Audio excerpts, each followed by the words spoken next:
Well, chances after the news is over, you'll continue to watch your television set this evening. In fact, TV viewing averages about 7 hours in the typical American home per day. And the evening hours are when the viewing levels are the highest, thus the term prime time. But have you ever wondered how your favorite TV show made it while others are taken off the air? Reporter Bob Ormseth went to Hollywood to ask those questions. He joins us now live with a special series, Primetime Live. Bob. Tom and Jesse, more than 9 million people will watch, that's 90 million people will watch primetime television tonight, and that is quite an audience. So the competition among the television networks is very intense.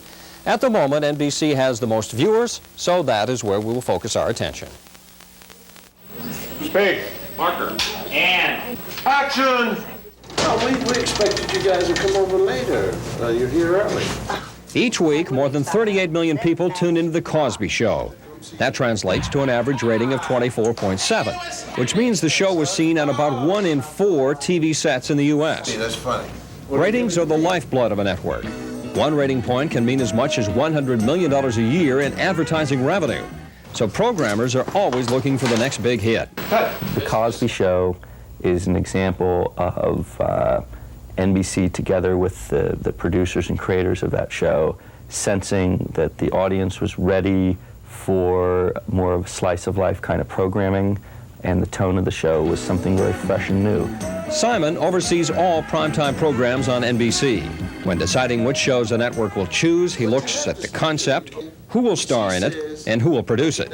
First and foremost, you have to look to your own gut, in a sense, to say, what do you think is a good show that can perform well? Mr. Matlock. Yeah. You're supposed to go straight to the courthouse, sir. Gut instinct led to the creation of Matlock. A made-for-TV movie featuring Andy Griffith as a country lawyer caught the eye of the network, and that character was used to create Matlock.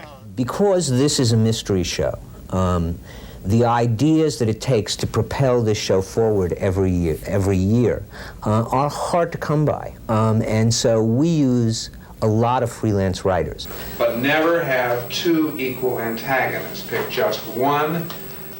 Lou Hunter, who teaches scriptwriting at UCLA, is a former network programmer who oversaw Batman, Bewitched, and Little House on the Prairie. Ideas, he says, are basic. Generally, they come out of people's passion. People walk in there and they say, I really want to do this.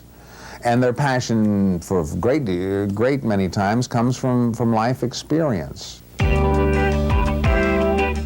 For instance, the idea for Family Ties came from a producer who was a radical during the 60s and wondered what his life would be like if he had conservative children.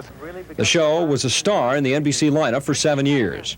Network lineups are a little bit like a chess match. Now, this is the lineup board at NBC headquarters in Burbank. Program executives here can take a look at what they have and compare it to what the other networks are offering. And if necessary, they can move a program from one night to another. In fact, during our visit, Nut House was canceled, and My Two Dads moved into its place.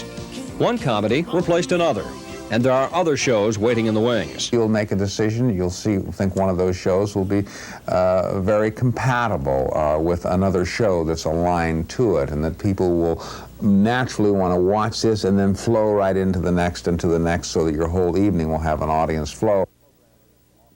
By the way, network programmers offer a lot of guidance on shows once they're into production. And tomorrow night, we'll have an example for you. We'll go behind the scenes of a primetime NBC series. Tom, Jesse. We'll see you then. All right, look forward to that.